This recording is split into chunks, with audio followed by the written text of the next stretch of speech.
how are you? Hi, good. I'm the dietitian here. My name's Amy. Hi, Amy. Nice to meet you. I'm Pam. Pam, it's a pleasure. Thanks so much for coming in today. Thanks for having me. Oh, of course. So what exactly is it that's bringing you in here today? Well, I went to the doctor in my university to take my blood pressure, and they said that I have hypertension, and they told me to see a registered dietitian. Okay. Well, thank you so much for coming in. I'm really excited to work with you and to just sort of support you through this diagnosis. Can you tell me exactly what your blood pressure level was? I think it's 160 by 100. Okay. Yes. So 160 over 100. Everything about that's workable. So let's figure out the severity of this together. So as I look here and we see this chart, as you can see, you're at the beginning of stage 2, okay? So that's increasing your severity. How does that make you feel? Well, it kind of worries me that to hear the word severe. You know? Yeah. Yes. No, I 100% understand that. So what about it that worries you? I just want to be okay, but it's kind of weird because I feel fine. Yeah, hypertension doesn't always have symptoms or like the flu when you're throwing up and you have like high temperature and stuff like that. So it can be sort of confusing. Can I ask you a question? Yes. So does anyone else in your family have high blood pressure or hypertension? Yes, my dad, he has hypertension actually. He had a stroke last year. That's actually the reason that I went to consult the doctor to check my blood pressure. Okay, so your dad has hypertension and he had a stroke, you said? Yes. Wow, that must have been a really worrisome time for you and your family. I'm sorry to hear that. Okay, so is changing your food choices something that you're willing to do? I don't know, because I love the taste of salt, and honestly, when they don't have enough salt, they're kind of like tasteless for me. Gotcha. Yeah, no, I understand. Enjoying your food is super important. First step, let's just see first how much sodium you're even intaking usually, and let's compare that with the recommended value. Could you describe to me what you normally eat during the day? Sure, no problem. So I wake up and I have a bagel with a little bit of peanut butter. Okay, and then for lunch, I usually go to Subway that is close to my campus. Okay. And for dinner, it varies, but most of the nights I have sushi. Sometimes I have frozen pizza, but that's very rare. And then I have like 1 to 2 glasses of wine watching Netflix. Oh, no, okay. Thank you so much, Pam. So, sushi, do you normally have any sauces with that or any of the other meals? I have soy sauce. Soy sauce? Yeah. Okay, so when we're referring to a tablespoon here, how much soy sauce do you usually consume when you eat sushi? Well, I think that it would be, well, I have like 2 rolls of 8 pieces, so it would be 4 tablespoons, 2 for each. Well, thank you so much.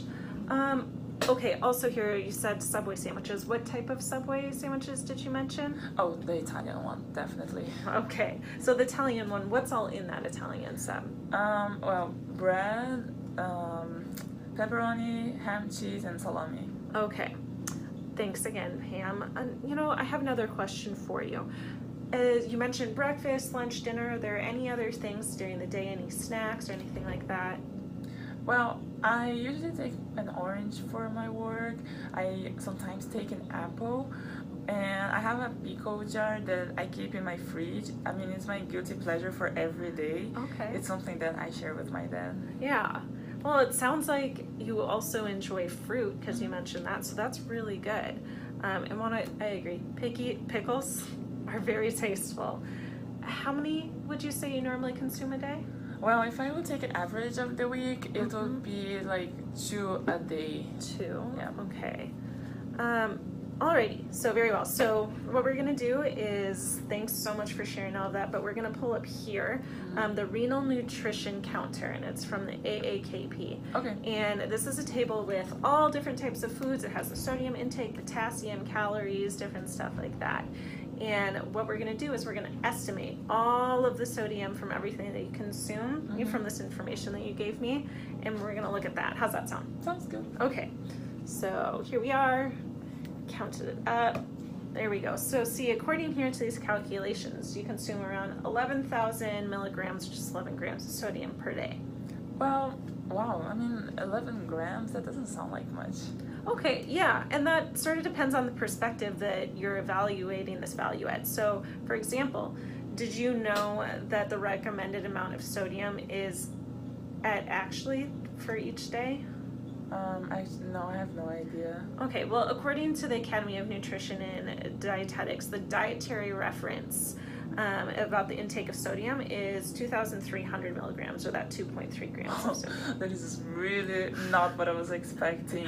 Yeah, no, it's different. So now how do you feel about that compared to the amount of sodium you actually consume every day? Well, I honestly feel scared because if I'm consuming that much more than I'm supposed to consume every day that is recommended for me, then it means that I can have the same problems that my dad had.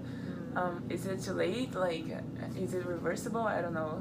Well, no, Pam, don't worry. As I told you before, everything's workable. And you were recommended to see a dietitian for this before your doctor even prescribed any medication. So we're going to work together to achieve these goals and to make lifestyle changes at the aim of controlling your blood pressure, because it really sounds like that, you don't want to end up with any of the same problems. Okay, so does that sound good if we look at some of these changes? Yeah, it sounds like a plan. There's some things we can do, and specifically it's called the DASH diet. Have you heard of that? No, I have no idea, sorry. No need to say sorry. So DASH stands for the Dietary Approaches to Stopping Hypertension. So it's made just for you. It is a heart-healthy diet, high in fruits and vegetables and low in sodium. What we need to do is to work on really lowering that intake to the recommended amount of sodium per day. There's a lot of people that have had high blood pressure, hypertension, that have gone on this diet and have seen great changes. So you won't be alone in this, it's proven, and that's gonna be super helpful. We can follow this plan by switching out some of the foods that you already eat for ones that are similar, but that they're lower in sodium. Okay. Would you help me come up with a plan for you? Yeah, that sounds good. Okay, so very first thing, you mentioned a bagel. The type of bagel we're looking at, it has a lot of sodium if we look at this counter. Are there other foods besides that are still starchy that you think you could eat? I mean, I like bread. Is that okay? Yeah, so specifically whole wheat bread would be really great, because we were talking about needing more fiber, and so that'd be a wonderful substitute. And things like you mentioned the peanut butter, low sodium peanut butter. Now, you also mentioned that you often eat at Subway. Are there other sandwiches that you like besides Italian? Honestly, I haven't really tried many other options. Okay, so I would recommend maybe trying like the tuna sandwich or the turkey sandwich that's low in sodium. Fish is a really good substitute. That's something that's mentioned in the DASH diet.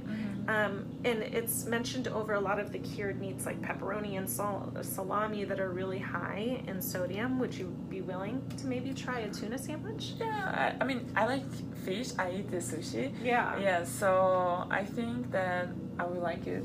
Okay, good. I think that would be a great one.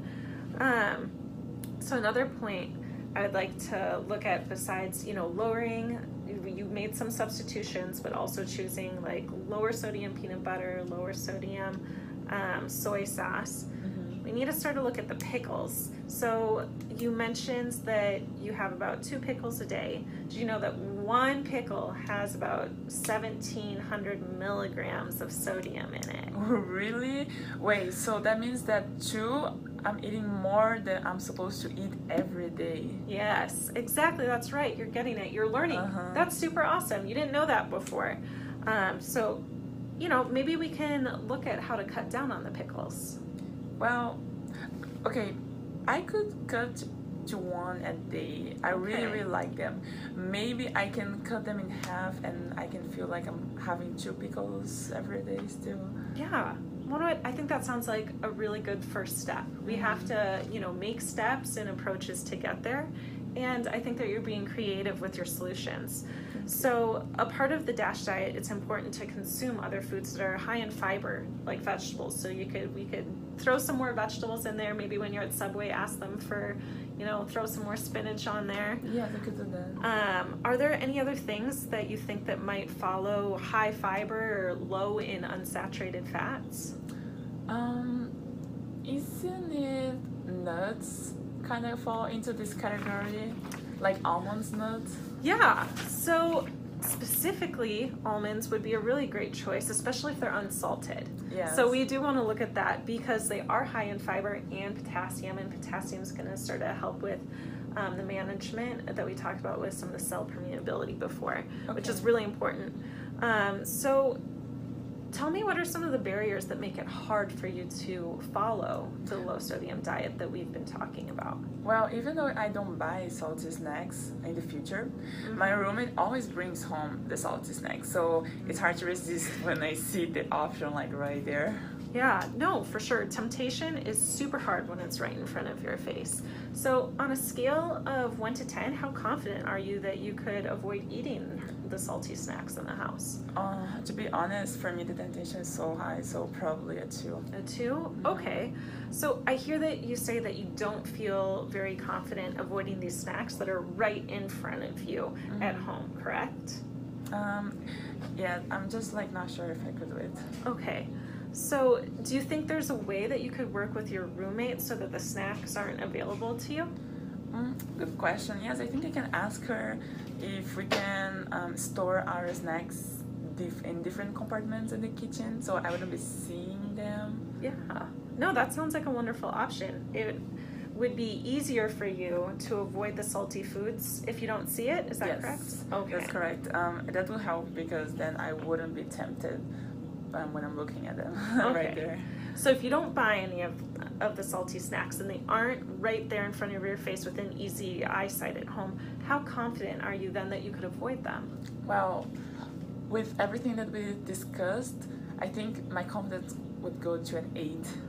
Wow, Yeah. that's really fantastic, and I think that we can look at that confidence and see how we can continue to bolster it. That sounds good. All right. Well, you've made an ambitious plan already for some alterations in your life, and I think they all actually sound really achievable. Would you be able to recap for me everything that we mentioned and what you actually feel confident in changing? Okay, I want to talk with my roommate so we can store her salty snacks in a different compartment, and then I'm gonna substitute the bagel by the whole bread and the soy sauce by the low sodium. Use a peanut butter by low sodium peanut butter as well. The Subway, the Italian by the tuna. Now, how confident are you that you can make those changes this coming week? I'm confident I can do it, but I'm scared that it will be too hard if I don't have accountability. Well, accountability is really helpful, especially when you're trying to be successful in everything. So, and as you're forming new habits. So how would it sound if we meet in 2 weeks, but before then, we also have email set up so you can check in? Yeah, that would be helpful. I feel like so much better now about the changes. Good, great. Well, thank you so much for coming, Pam. I appreciate it. Thank you so much for everything.